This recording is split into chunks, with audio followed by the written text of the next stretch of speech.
Hello, you wonderful people. So for today's video, I'm going to talk about the official trailer that just came out for Stranger Things Season 4. If you haven't seen it already, I'll include a link to it in the description down below. But first and foremost, I really like what we got in the trailer. I think they do a really good job of giving you some very broad strokes, telling you some things while also still not telling you everything about what to really and fully expect from the season, because obviously it seems like that house seems to be the center of this mystery, and how it correlates and why it's so important, why it seems to be the centerfold of everything. Who knows? It feels like this season we're definitely going to get more into some of the history of Hawkins, of like why specifically out of anywhere in the world, why all this stuff happens here in this small town. I mean, yes, there's a government and its experiments and stuff like that, sure, but why is this place the epicenter of everything? And maybe this house has something to do with it. That clock that Max keeps seeing, eventually they start seeing too. And speaking of Max, at one point during this trailer, it seems like you see her with powers. So did something happen in that time frame in between like season 3 and 4? She started developing abilities. Like, is there something that's latent inside of her that's always been there? Because we are at the point where 11 still doesn't have her powers, and we do see stuff from the past, but the question is that actually stuff from the past when she was younger? And maybe it actually is. Or is that 11 going to go through some stuff trying to get her powers back, because she needs her powers if it means protecting everyone she cares about? It's like, right, you were relocated along with the Byers family, like away from all of this, trying to have a new normal life away from everything, and it seems like there's no escaping it. They're going to have to come back because everyone back in Hawkins is in danger, because this fight isn't over. It's about to kick up into overdrive because there's so many other elements. We have everything going on in Russia. We see that they literally have a almost a gladiator fight where like the prisoners are fighting Demogorgon. That for now seems like it might be its only, I'm sure it's all going to connect, but that just seems like the most, because of everything with Hopper, like, you know, he'll eventually come back, but the question is how and under what circumstances would Murray, because we do see like Murray in a chopper at some point in time, so it makes you wonder, is there going to be some rescue attempt on that front? Because you see Joyce with a package and it looks like there are Russian stamps on it, so I don't know if that's someone kind of giving her a clue and pointing her in the right direction of this is actually where Hopper is. We'll have to wait and see, because like obviously there's so much that's like getting thrown at you and out of context, and I'm not the one that does, I'm not the type of person who does the shot by shot, because I don't want to have too much knowledge going into a season, but I want to just kind of get a general feeling vibe for what to kind of expect. But I thought I had I was curious with the Max situation. I'm curious, is she going to feel kind of a Will role in this upcoming season?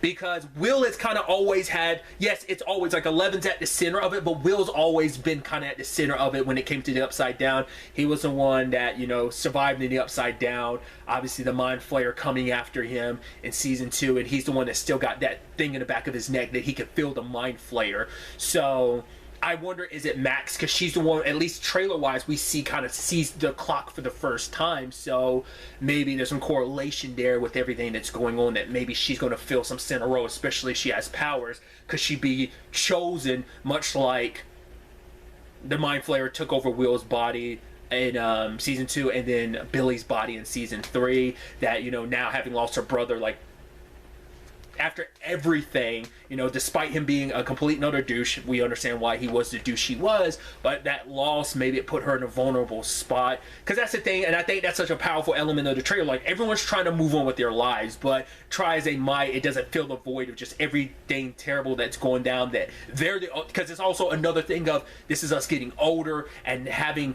like experienced what we experienced, so much loss, so much death, and you know, because it's not just, you know, Billy that died. They are still under the impression Hopper died as well. Then we get our like big bad of this season, which I don't know if that's still the same like Mind Flayer or not, because I have to rewatch season 3 because obviously it's been a while, but I'm like, wasn't the version of him that possessed Billy and stuff, wasn't that only like a fraction? Because wasn't like the full Mind Flayer still sealed away? Because I know 11 sealed him back up in season 2's finale, but wasn't like the fraction that like possessed Billy and stuff that was here in this world only like a fraction of it, if I remember correctly? I think that was like what was left, what kind of the seed that was still left after it was locked away. So I think it's still the Mind Flayer. Like, this guy won't go away. He's like the epicenter of everything, and now he's got a body. Not unless that's not him and that's something else. Because I think this is going to be really big into unraveling everything, you know, not just Hawkins' history. I think it's going to parallel that with understanding and getting more context with the Upside Down. But that's when I'm like, did the Mind Flayer like give itself a proper body? It's like, oh, almost like Frieza, like this is my final form type of situation, or what? I think they're doing a really good job, because I think the show has done a fantastic job of like tonally, and the scale of everything. Like every season, things get bigger and bigger and bigger. But also, I feel like the show does a really good job of really leaning into like its darker elements as it's going on. I feel like the show's definitely progressively gotten darker and darker. I personally, I think I'd have to rewatch it. Because I've only seen it once, but I'll rewatch it in preparation for season 4. But I'd say season 3 currently is probably my favorite season. So there are certain elements. Once again, there's the infamous like episode, was it 7 from season 2?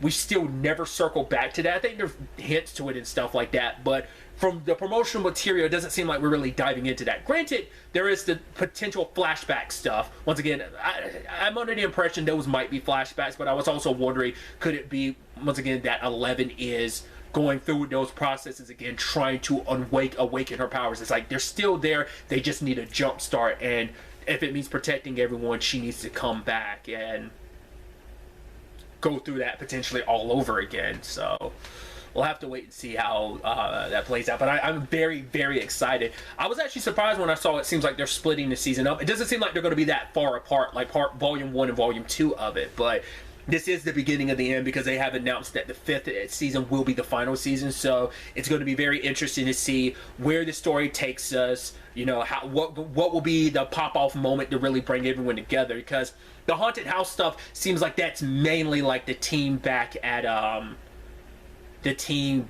in Hawkins. So, because we do see like Mike and 11, you know, 11's kind of getting taken away at some point in time, like maybe something happened. We, you know, a lot of stuff is out of context, but it seems like the haunted house stuff, it's mainly going to be the Hawkins team, including Robin and Erica.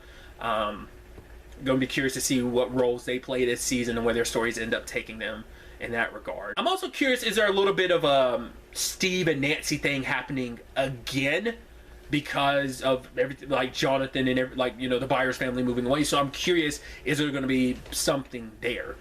You know, it'd be interesting if that ends up being like that circles back around. Maybe, probably not, but just the fact is that it's like, you know, he's looking at her like, oh, like, you ready for this?